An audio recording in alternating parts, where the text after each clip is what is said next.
¿Qué fue lo que hizo el rey? ¿Qué fue lo que hizo el pueblo? Tomaron una decisión correcta. Pero el ayuno no puede ser una expresión exterior para que el otro vea que yo supuestamente estoy cambiado por dentro y no estarlo, porque a Dios nadie lo puede engañar. No podemos tomar una decisión de los labios para afuera cuando en el corazón estamos tomando otra.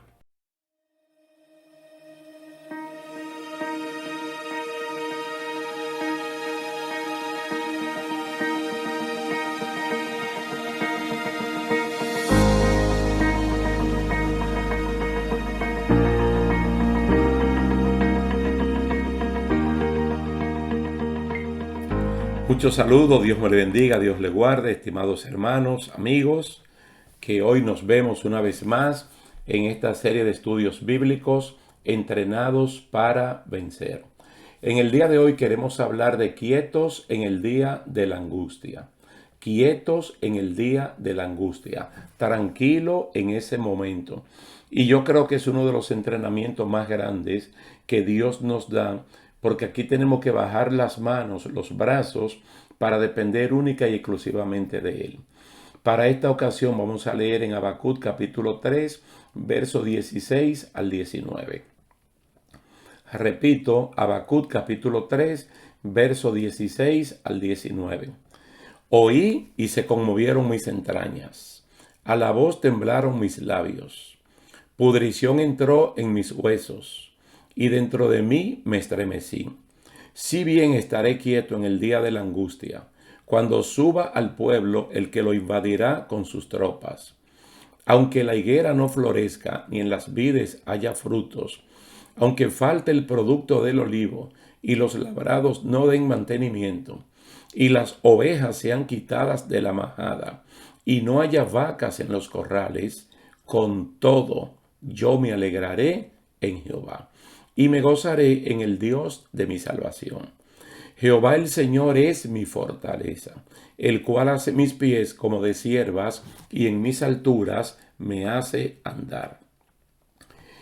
Esto me lleva inmediatamente, así mentalmente leyendo este pasaje, al capítulo 6, versículo 10 de la carta de Pablo a los Efesios, donde nos manda a fortalecernos en el Señor y a fortalecernos en el poder de su fuerza. Uno se pregunta, ¿se puede estar quieto en el día de la angustia, en el tiempo del problema, en el tiempo de la situación? ¿Puede no tambalear nuestra fe cuando el problema le llega a un creyente bueno, firme y verdadero como Habacuc, como usted y como yo? Lo de Habacuc capítulo 3, ni siquiera el día de la angustia ha llegado, sino que antes de llegar ya le está diciendo que cuando llegue, él va a estar quieto. Es decir, antes que el problema llegue, él está confesando que si llega, él va a estar quieto. ¿Por qué puede eso ocurrir? Mire, cuando uno depende de Dios y conoce a Dios, lo mejor es estar quieto y confiar en que Él tiene todo dominio y control de la situación. A Dios que resuelve el problema y nosotros los creyentes llevarnos del sano consejo de Habacuc de esperar con paciencia, de estar quietos en el día del problema. Ese mismo capítulo 6 de la carta a los Efesios, que ya esta sería la segunda vez que se lo menciono y faltaría una más, habla del día malo que ha de llegarle a todo el mundo. Entonces muchas veces el día malo le llega al cristiano y el cristiano ni cuenta se da porque estaba tan bien preparado que llegó y se fue y no dejó rastro alguno. Yo le puedo poner un ejemplo eminentemente bíblico de lo que es estar quietos en el día de la angustia. Puesto que Habacuc, como Dios le revela a él en los capítulos 1 y 2, o mejor dicho en el 2, porque en el 1 él se queja, en el Dios le habla, y en el 3, pues entonces tenemos esta respuesta de él, maravillosa, pero él no vio cuando las tropas de Nabucodonosor llegaron. Pero en el capítulo 16 del libro de Números, el capítulo 16 del libro de Números, que es el cuarto libro de la Biblia, habla que los hijos de Coré vivieron lo que nadie quisiera vivir. El verdadero día de angustia.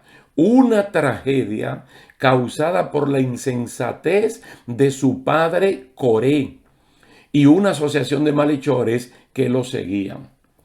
Ese tipo de castigo no tenía precedentes en la historia de la humanidad hasta ese momento. Porque nosotros, viendo desde número 16, devolviéndonos hacia atrás, hacia el libro de Génesis, encontramos que había ocurrido el diluvio universal. Encontramos que había caído fuego y azufre sobre Sodoma y Gomorra como castigos ejemplares. Pero lo que aquí ocurre en el capítulo 16 de este libro de Números no tenía precedente. Era algo totalmente nuevo, totalmente distinto. Mire, mientras la tierra se abría, literalmente, mientras la tierra se abría y generaba un grito espantoso junto al mar, que también como que gritaba en su lenguaje, los hijos de Coré estaban quietos, estaban tranquilos, estaban confiando en Dios y solamente decían: Dios es nuestro amparo y nuestra fortaleza.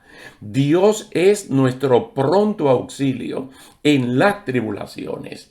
En ese momento difícil de angustia, ellos podían decir en alta voz: Dios es nuestro amparo, Dios es nuestra fortaleza.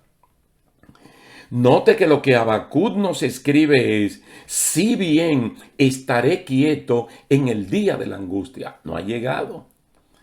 Pero como él sabe que Dios tiene todo dominio y todo control, él está confesando de antemano que él va a estar completamente quieto. Ahora, con este ejemplo de los hijos de Coré, en el Salmo 46, en los versículos 10 y 11, que es un salmo de los hijos de Coré, la palabra "estad quietos" es un mandato tradicionalmente interpretado como ser reverentes, como meditar en las bendiciones de Dios. Y aunque es una buena práctica cristiana el meditar en la bondad de Dios, el estar reverentemente quieto, reverentemente tranquilo, estad quieto en este verso del Salmo 46, fue en realidad un mandato equivalente a decir: deja de luchar. El verbo hebreo significa cesar, hacer las paces, rendición, detener, desistir, soltar tus armas. Se nota claramente que este salmo fue vivido completamente por los hijos de Coré, como está narrado en Números capítulo 16. Ahora, ¿qué pasa en Números capítulo 26? Los versículos 10 y 11. Escuchen esto como dice, pero tomen nota, porque hay algunos que les gusta anotar los textos bíblicos para luego por sí mismo leerlos. Números 26, 10 y 11. Y la tierra abrió su boca y los tragó a ellos y a Coré. Aquel grupo murió cuando consumió el fuego a 250 varones para servir de escarmiento. Mire cómo resalta el versículo 11. Mas los hijos de Coré no murieron. Mas los hijos de Coré no murieron. Extraordinaria la palabra del Señor y cómo nosotros podemos aprender de ella. Entonces, podemos ver que Habacuc es un hombre que se aferra a Dios después de presentar dos quejas por las cosas que sus ojos veían. Es decir, si en algún momento ustedes pueden leer el capítulo 1 de Habacuc, van a encontrar que hay una queja legítima de él, porque él le dice a Dios por qué le permite ver que un pueblo apartado como el pueblo judío, el pueblo hebreo, digamos pueblo escogido, se porten como si fueran impíos. Entonces ahí es que el Señor le habla en el capítulo 2 de cómo los va a corregir con una nación más mala que ellos, y luego a esa nación mala, entonces también Dios la va a juzgar por sus hechos. En este capítulo 3 pide misericordia. Hay alabanzas por el poder de Dios y una fuerte confesión en la suficiencia de Dios. Él dice, estaré quieto en el día de la angustia, cuando suba al pueblo el que lo invadirá con sus tropas. Aunque la higuera no florezca, ni en las vides haya frutos, aunque falte el producto del olivo, los labrados no den mantenimiento, las ovejas sean quitadas de la majada, no haya vacas en los corrales, con todo. Es decir, con todo eso, yo me alegraré en Jehová y me gozaré en el Dios de mi salvación. Noten bien, hermano, que la ausencia de todas estas cosas que son vitales, que son del diario vivir, él la considera, realmente él la considera como el momento de la angustia. Entonces, llegado el momento de la angustia, ¿qué puede hacer una persona que conoce al Señor?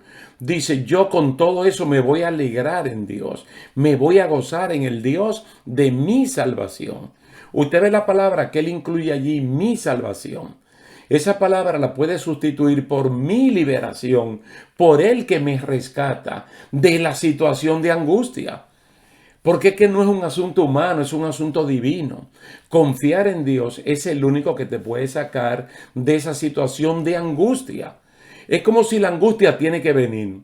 Entonces va a depender de ti que la angustia te afecte o que en medio de la angustia Dios sea tu libertador. Como le mencioné 2 veces anteriormente, el capítulo 6 de la carta a los Efesios. Notemos que en el versículo 13, Efesios 6:13, Pablo lo presenta de esta manera. Él dice, por tanto, tomad toda la armadura de Dios para que podáis resistir en el día malo, en el día de la angustia. Mira, resistencia, estar quietos, estar tranquilos. Dice, y habiendo acabado todo, no te descarríes, no te apartes, no te vayas. Dice, tiene que permanecer firme. En plural, él está hablando de nosotros, primera persona del plural, estar firmes. Ahora, ¿cómo lo expresa Isaías? ¿Cómo lo expresa Isaías en el Antiguo Testamento? Mire, él lo dice de la siguiente forma. No temas, porque yo estoy contigo. No desmayes, porque yo soy tu Dios que te esfuerzo. Siempre te ayudaré, siempre te sustentaré con la diestra de mi justicia. He aquí que todos los que se enojan contra ti serán avergonzados y confundidos. Serán como nada y perecerán los que contienden contigo. Buscarás a los que tienen contienda contigo y no los hallarás. Serán como nada y como cosa que no es aquellos que te hacen la guerra. ¿Por qué? Porque yo Jehová soy tu Dios, quien te sostiene de tu mano derecha y te dice, no temas, yo te ayudo. Bendito y alabado sea el nombre del Señor. Noten, hermanos, que de una manera, a propósito intencional, nosotros estamos conjugando a Habacuc con Pablo en la carta a los Efesios e Isaías también. Entonces, ¿qué es lo que nosotros encontramos en 3 escenarios distintos, pero manteniéndonos en el escenario de Habacuc capítulo 3, que uno tiene que estar quieto? Uno tiene, como dice la definición de estar quieto en hebreo, bajar los brazos, rendirse, porque no somos nosotros el que va a hacer el trabajo, sino el Señor. Todo esto indica a que nosotros debemos estar quietos, estar tranquilos y que sea Dios que haga la obra. Muy bien que el trasfondo en Habacuc capítulo 3 es de una nación sanguinaria que viene para Dios utilizarla como el instrumento de juicio y de castigo para su pueblo. Pero también el estar quietos no necesariamente tiene que ser por la venida de un ejército enemigo. Puede ser por una circunstancia que se te presente cuya solución escapa de tus manos y que entonces tiene que depender 100% de Dios. Porque hay muchas cosas que Él nos facultó para que nosotros la podamos resolver. Hay diferentes tipos de problemas que se pueden presentar en nuestras vidas que nosotros tenemos capacidad, facultad de parte del Señor para lidiar con eso. Pero hay otro tipo de situaciones que nosotros realmente nada podemos hacer. Entonces, ¿qué tenemos que hacer? Confiar en el Señor. Yo sé que en algún momento, en esta línea de estudios bíblicos Entrenado para Vencer, nosotros hemos tenido que ir varias veces a primera y segunda de Crónicas. Y en algún otro estudio hemos mencionado el caso de segunda de Crónicas capítulo 20. Y nosotros allí hablamos con el título ¿Qué hacer cuando uno no sabe qué hacer? ¿Qué hacer cuando uno no sabe qué hacer? Ese qué hacer cuando uno no sabe qué hacer te lleva directamente a Habacuc capítulo 3. Te lleva directamente allí, a la porción que nosotros hemos estudiado en este día. De estar quietos en el día de la angustia y confiar solamente en Dios. ¿Qué hace el rey en segunda de Crónicas capítulo 20? Cuando él no sabe qué hacer como rey, como comandante en jefe de las fuerzas armadas de su ejército, como el monarca que tiene a su disposición recursos económicos, recursos humanos y otro tipo de recursos hasta bélicos, pudiéramos decir, cuando él sabe que con ninguna de esas cosas puede resolver el problema que se avecina, entonces él va donde Dios. Y él dice, nosotros venimos a ti porque no sabemos qué hacer. Pero la manera como se presenta delante de Dios, ni siquiera se presenta como rey. Se presenta como un ser humano común y corriente, con quebrantamiento de corazón, en aflicción, en ayuno y en oración. Está buscando una respuesta con la persona adecuada, con aquel que realmente puede resolver esta situación. Ahora, Dios inmediatamente responde. Y Dios responde por una persona que para saber quién es, hay que mencionar el nombre de su papá, el nombre de su abuelo, el nombre de su bisabuelo, el nombre del tatarabuelo y de los chosnos de ahí en adelante. Porque era una persona desconocida. Dios puede utilizar el vaso y el instrumento que él quiera. Y este hombre se levanta diciendo, dice Dios, que esa amenaza ya de ahí no pasa. Es decir, no se va a concretizar. ¿Por qué? Porque hay un hombre y hay un pueblo que ha buscado de Dios y está tranquilo. Incluso Dios dijo, hablando en un castellano de ahora, que sin disparar un tiro, ellos iban a ganar esa batalla. Y así mismo fue.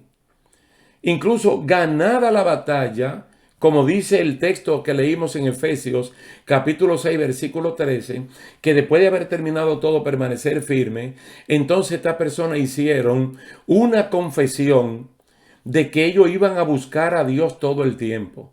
Porque antes de esto ellos habían abandonado el templo de Dios, habían abandonado la ley de Dios y habían abandonado los sacrificios.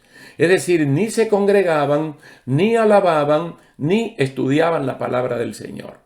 Entonces, cuando eso ocurre, una persona que el entrenamiento de Dios lo ha tirado por el suelo. Cuando llega el problema, entonces no sabe cómo enfrentarlo.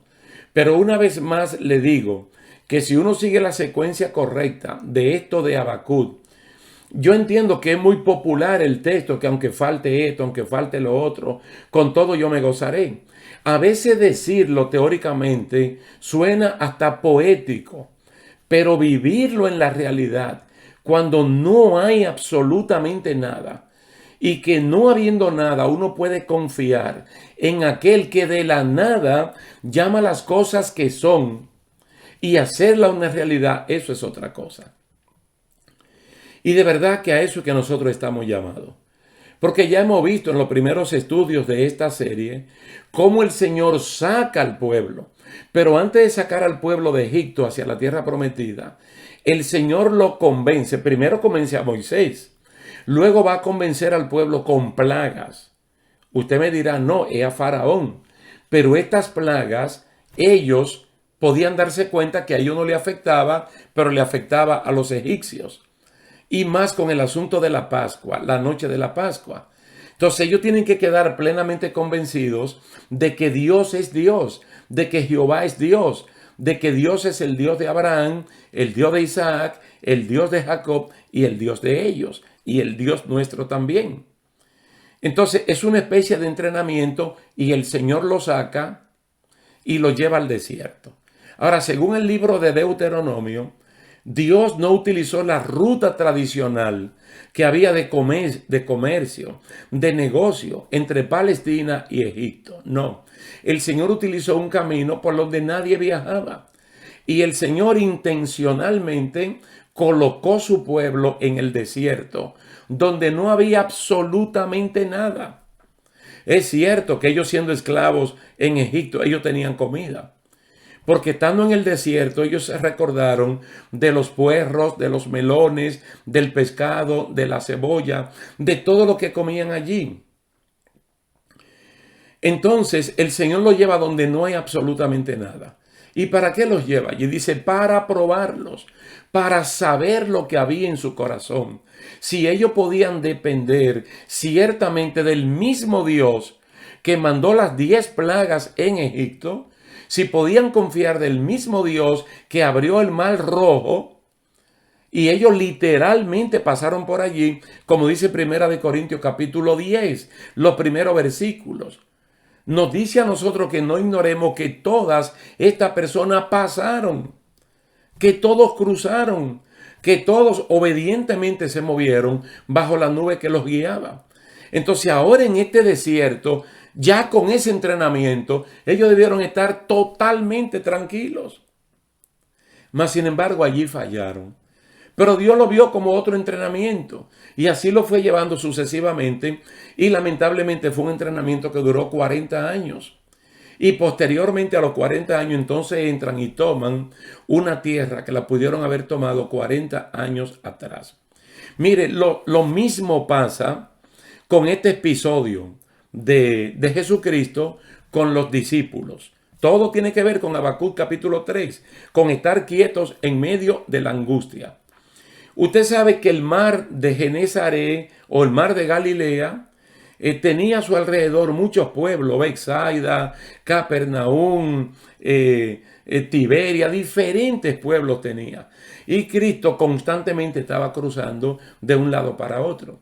Bueno, dice la historia que en un momento le dice, crucemos al otro lado, pasemos al otro lado. En esa barca Jesús está con sus discípulos. Inmediatamente entran a la barca, Jesús se duerme. O como a veces yo digo, se hace el dormido. Pero vamos a decir que Cristo se durmió, cansado de predicar, de enseñar, el vaivén del barquito, como que el ambiente era propicio para una buena siesta. El mar de Galilea no es que un mar tan grande. De hecho, eso no es un mar, es un lago. Y no es tan... Casi hay extremo que se puede ver de un lugar a otro. El caso es que cuando iban por mitad se desata una tormenta. Yo no sé si esta tormenta la desató Dios a propósito, intencionalmente, como parte del entrenamiento que le tiene que dar a su gente. El caso es que la tormenta comienza a negarse el barco, a entrar agua, y ellos comienzan a sacar agua. Ellos comienzan a hacer lo que ellos pueden hacer. ¿Qué es lo que ellos pueden hacer? Ir sacando agua. El agua entra y ellos la van sacando. Pero llegó un momento que entraba más que la que sacaban y el viento azotaba. Entonces, por un lado, mantener la dirección del barquito y por otro lado, sacar el agua. Entonces, cuando ya ellos vieron que no podían, entonces recurren a Jesús, que está dormido. Y van y le dicen, maestro, despierta, que perecemos. Es decir, no solamente nosotros, tú también. Todos los que estamos aquí perecemos. Vamos en camino a perecer. Vamos a fallecer. Nos vamos a ahogar. Nos van a arrastrar las olas. Cuando Jesucristo despierta, ¿qué es lo que hace? Da una orden. Da una orden e inmediatamente el mar de Galilea, el lago de Galilea se tranquiliza y los vientos se tranquilizan. Entonces ahí ellos dicen, pero ¿quién es este hombre que tiene potestad aún sobre los vientos, sobre el mar, sobre la naturaleza? Porque hasta ese momento lo habían conocido haciendo milagros, tal vez multiplicando panes y peces, pero no lo habían conocido en esta dimensión. Ahora, si el Señor le dijo pasemos, que es donde todos los predicadores hacen el énfasis, ellos no captaron el mensaje. Él le está diciendo pasemos al otro lado. Si Él dijo pasemos, es porque vamos a pasar. Entonces no importa que se levante la tempestad, no importa que vengan los vientos, si Él dijo pasemos al otro lado, vamos a estar tranquilos porque vamos a pasar. Fue una lección que el Señor allí le enseñó. Y ustedes saben que esto aparece en los evangelios sinópticos de Mateo, Marcos y Lucas, y en uno de ellos él le habla de hombres de poca fe. Él los desafía, hombres de poca fe. Hombres de poca fe, ¿qué es lo que le pasa a ustedes? Porque es un entrenamiento para estar quietos. Cuando se asoma el problema, a veces el problema no ha llegado. A veces el problema viene como una amenaza que no se ha concretizado. ¿Y qué pasa con muchos creyentes? Que solo por la amenaza ya están derrotados. Solo por los análisis médicos o por el análisis clínico que el médico le hace a uno de los síntomas que el cuerpo tiene, entonces ya a veces uno está derrotado. Ya uno se ve en una funeraria, ya uno se ve entrando al cementerio. Cuando el problema está para Dios solucionarlo. Una pérdida de empleo, un problema en el hogar, cualquier tipo de cosas. Ya nosotros sabemos a quién acudir. Y Él lo único que nos está pidiendo es que estemos quietos. Que estemos quietos. En el día de la angustia estemos quietos. No importa lo que falte. Dios es la fuente. Él da y no se le acaba. Él reparte y no tiene menos. No sé si ustedes en algún momento han tomado en cuenta el caso del profeta Elías y la viuda de Sarepta de Sidón. Recuerden que el profeta Elías estaba muy bien en aquella cueva cerca del río Jordán, donde él tomaba agua del arroyo de Querib, agua fresca, y él estaba viviendo allí en la cueva, con un ambiente espectacular, una temperatura apropiada, muy bien todo. Y 2 veces al día pues le llevaban carne y pan. Cuando Dios le dijo, mira, por la sequía el arroyo se secó, entonces yo quiero que tú te vayas a Sarepta de Sidón. Ya yo hablé con una persona que te va a sustentar. Entonces él fue para allá. Cuando él llegó allá, encontró a esta señora que andaba recogiendo algunos pedazos de leña para cocinar sus alimentos. Entonces hablaron y la señora le dio el inventario de lo que tenía en su casa. Dios había hablado con esta mujer. Ella le dijo, en mi casa hay un poco de harina y un poco de aceite. Somos 2 personas, mi hijo y yo. Y la porción que hay da para 2 personas, mi hijo y yo. Y el profeta le dijo, ve y cocina lo que tú tienes. Y cocina primero para mí.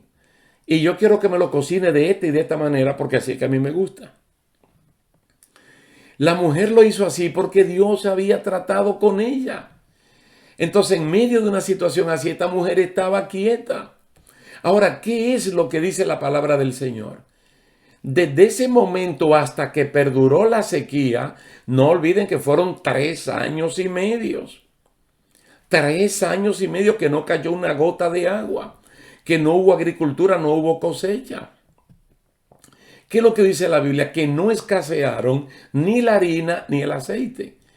Y es el video que a mí me gustaría ver cuando estemos en el reino de los cielos, cómo esta señora o metía el envase o vaciaba eso, lo poco que tenía, y eso se quedaba igual. Se quedaba con la misma cantidad. La misma cantidad de aceite que ella tiene al principio, la tiene al final. Y ese día comen para todos.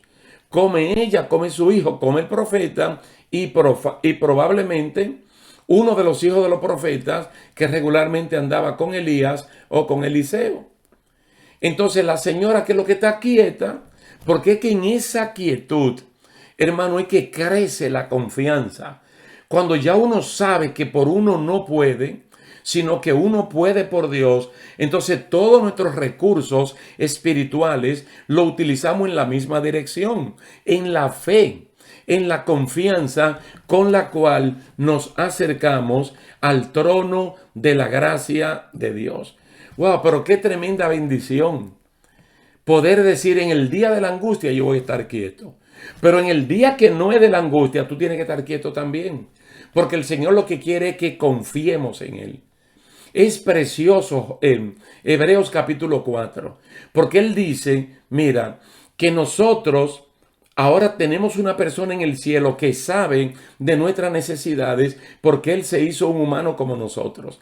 Él dice: acerquémonos confiadamente al trono de la gracia para encontrar gracia para el oportuno socorro, para estar tranquilo esperando solamente en el Señor. Vale la pena confiar en Dios, vale la pena estar tranquilos, siempre confiando en que Dios siempre tiene un plan y de que Él va a hacer lo que tiene que hacer en el contexto, en el momento oportuno que tú y yo o nuestra familia o nuestras congregaciones lo necesitan. Vamos a dejarlo hasta aquí, dándole la gracia y la gloria y la honra a nuestro Dios, y yo personalmente le doy las gracias a ustedes por la atención prestada. Dios me le bendiga, Dios se le guarde y hasta la próxima.